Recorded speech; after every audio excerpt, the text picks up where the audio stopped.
Welcome back to the channel, folks. Well, it's that time of the year in the UK where it's getting a bit colder, chilly outside, and the gritters are out putting salt on the road, which is not ideal for the bikes. So I'm going to do a video on what I do to winterize the Ducati. I don't tend to take it out in the winter or the frost that much when there's salt on the roads, but occasionally I do if there's a good day or something. What I'm going to do first is get some of the things like the bash plate off it, the cover for the exhaust, and take off the number plate, then give it a right good clean it to within an inch of its life. Once I've done that, I'll bring it back in, get the ACF 50 on it and show you how to apply that. So without further ado, I'll get the bike out, get it washed, and stay tuned.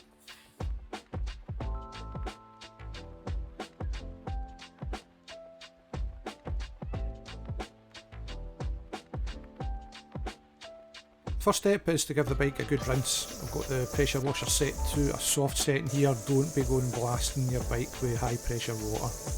Now, if you ask any detailer worth his salt, ask any racer, any real racer, what's the first thing you should wash? They'll tell you it's your bucket. So before I get anything else out, I'll always make sure I give the bucket and the grit guard a right good clean. Next step is to get the bike covered with the snow foam. The stuff I use is Pro Clean snow foam stuff. The reason I use this is because I got a good deal on it a few years ago. I liked it, it smells nice, and I've just stuck with it ever since. What I'm doing now is I'm covering the front of the bike with some blue workshop roll and soaking it. You could use blue workshop roll or kitchen towel or something, just to cover the front of the bike, soak it with the water. And what that does is it will soften any little bugs or things that are basically barnacled to the front of the bike. Now I'll leave the snow foam to dwell for 10-15 minutes or so while I move on to the chain and get the chain cleaned. I use one of these chain cleaner brushes, and I'm using a spray bottle here, and that's just got some paraffin or kerosene in it. What I would say here as well is make sure you clean the sprocket properly as well. There's no point in cleaning the chain if it's just going to get filthy off the sprocket again. As you can see, along with the chain brush, I've got a wee selection of detailing brushes and a microfiber cloth here. Make sure you give the chain a really good clean in between all the teeth of the sprockets as well. And now I'm just using that cloth to get any product off the wheels, anything that's been thrown off of the chain. It might be a bit difficult to get off with the wash mitt. So what I'll do is I'll just clean the wheels with that cloth, front wheel and back wheel. I don't use any alloy wheel cleaners or anything like that on the bike, as what I've found is it'll perish the rubbers on the tyre valves. I've actually changed the tyre valves on my other bikes to metal right angled ones. After a quick change of the disposable gloves, the bike gets another rinse, giving the chain, the wheels, everything a right good rinse. Get all the snow foam rinsed off it, and take the blue workshop roll off as well.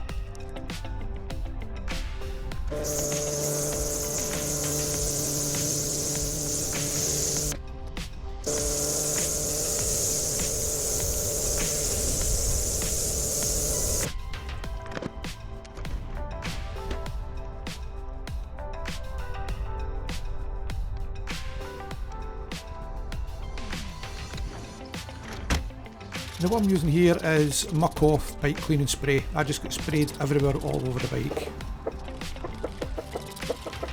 Now, I usually keep a good stock of this. Unfortunately, I thought I had another bottle, but I didn't.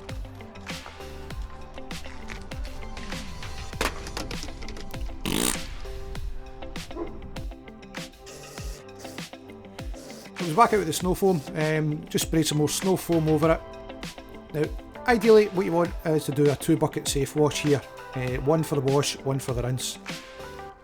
I'm going to give a shout out to Ross over at BLACKBEARD'S Detailing, who's probably got steam coming out his ears right now just watching this. And he's probably going to slaughter me in the comments for this video. But I'll stick a link to his website in the description below. Now back to the wash. What I did here was I used the wash mitt for the paint work, for the exhaust, before moving on to any of the engine parts. I've got the grit guard in the bucket, and every time you dunk the wash mitt into the bucket, make sure you're giving it a good scrub on the grit guard.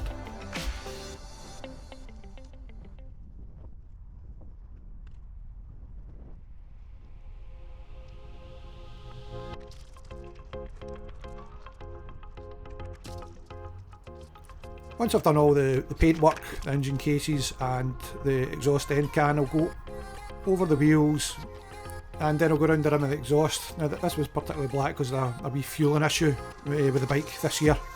And then I'll go around the actual exhaust pipes before getting the detailing brushes out and a clean microfiber cloth and getting into the really awkward parts that you can't get into with the wash mitt.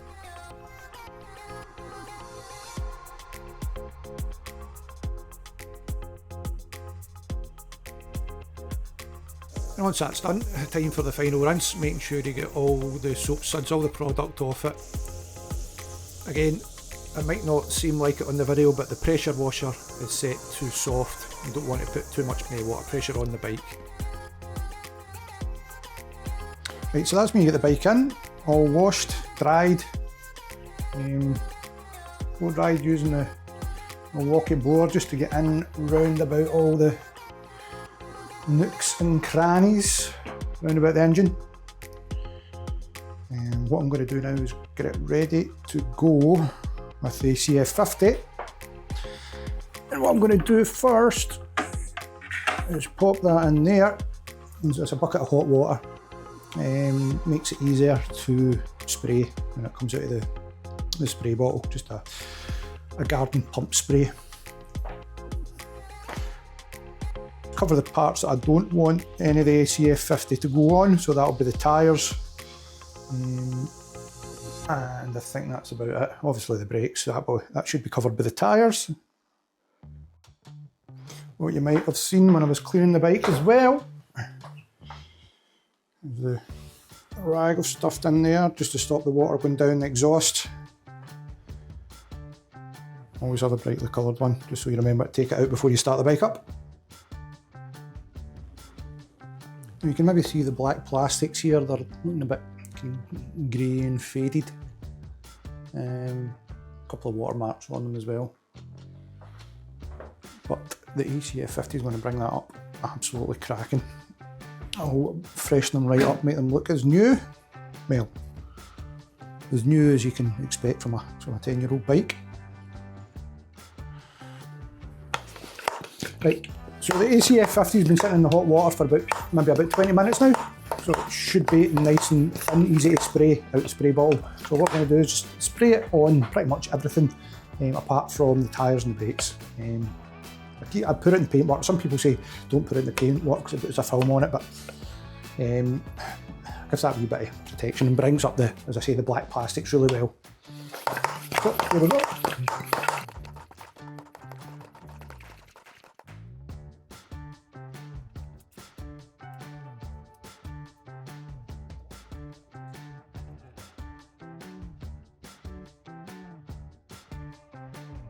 I know I said the tyres and the brakes, but maybe want to avoid the seat as well. Easier said than done.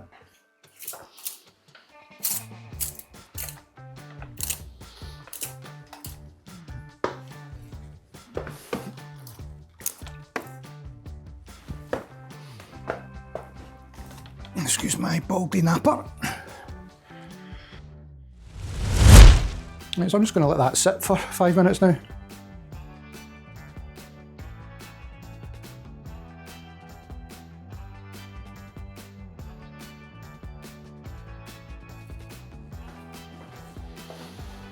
So I'm just going to go around and put the rub into the paintwork first and any of the black plastic parts and let it sit in the engine.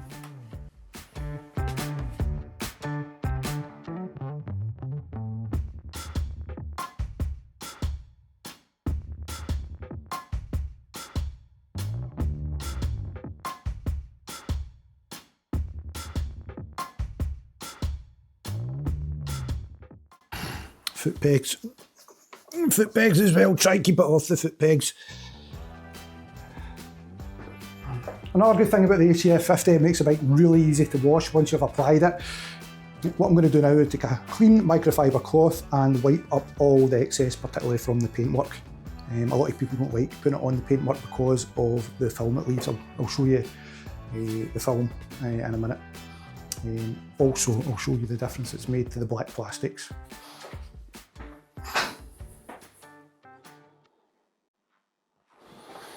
Yeah, if you go right up close, you can see the film that's left on the paintwork. What I'll do is, as I say, I'll just wipe that up with a clean, dry microfiber cloth. So if you look here, I've not buffed that up yet, but what a difference it's made to the black plastics. And I'll show you around the side as well. Oh, the light's not that great. I'll try and duck out of the way.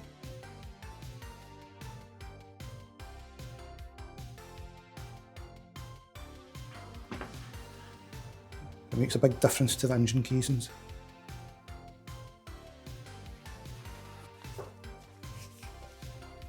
Lastly, I'm just going to take the covers off the wheels and go around the runs with the cloth. I'm not going to spray anything on them, just rub it down with the one that was saturated with the ACF 50 and then give it a wipe with the clean one I used up for the excess. So last wee bit for the ACF 50 anyway.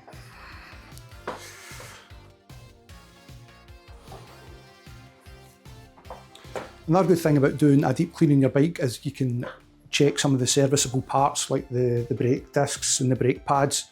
Have a good look at your tyres while you're there as well. You can see if anything's needing replaced. I've got plenty meat left in the brake pads. I'm going to leave the bash plate and the exhaust guard off just now. They've not been ACF 50'd.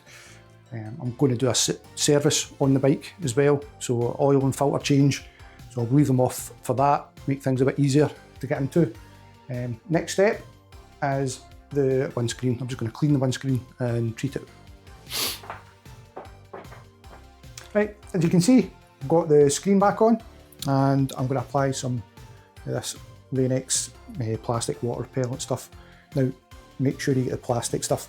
They also do one for glass windscreens for your car, but you don't want to use that on the plastic. Chances are it'll make it go foggy and brittle, so make sure you get the plastic one.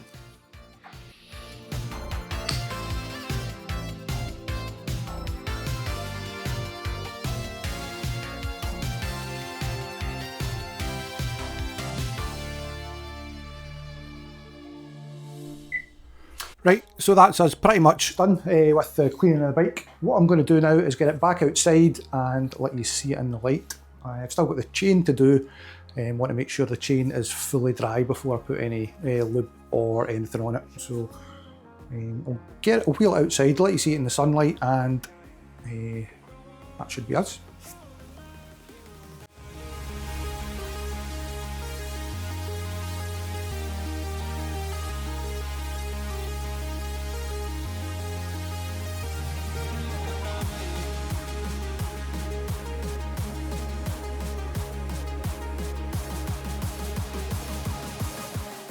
That should pretty much cover it for the cleaning of the bike. What I'm going to go on to now is storage. So if you're not using the bike throughout the winter, not getting all the parts moving, the fuel running through it, these tips will keep it ready to go for when the new season starts.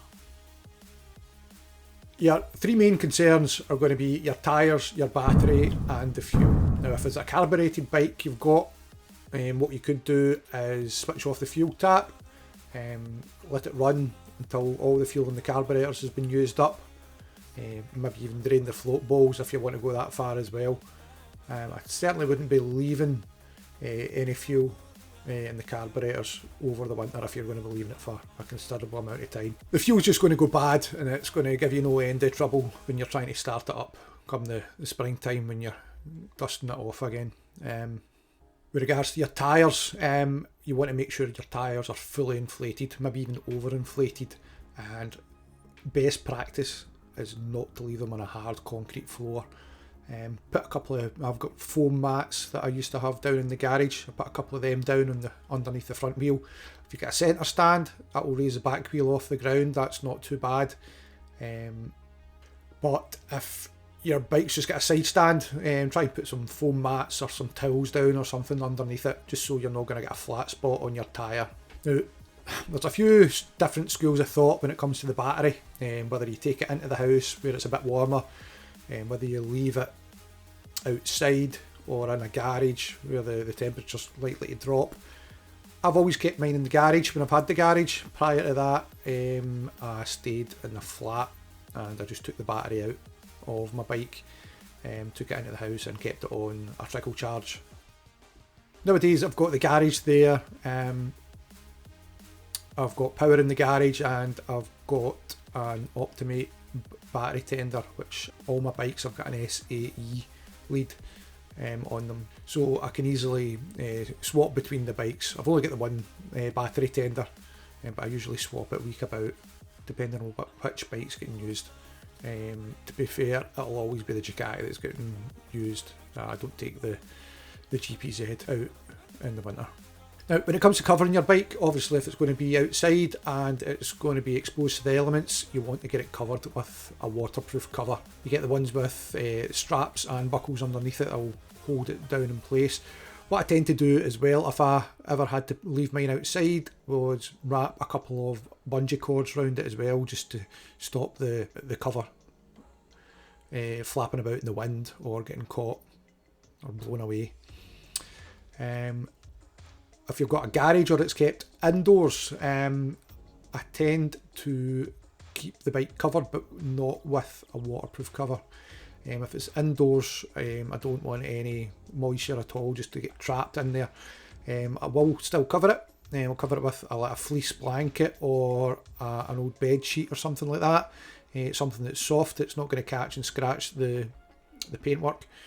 But I'll still keep it covered. I tend to do that with a GPZ. I'll throw up a video of what I done last year. Another good idea is to give the bike a service before it goes away for the winter. You don't want a year's worth of dirty oil sitting in the bike.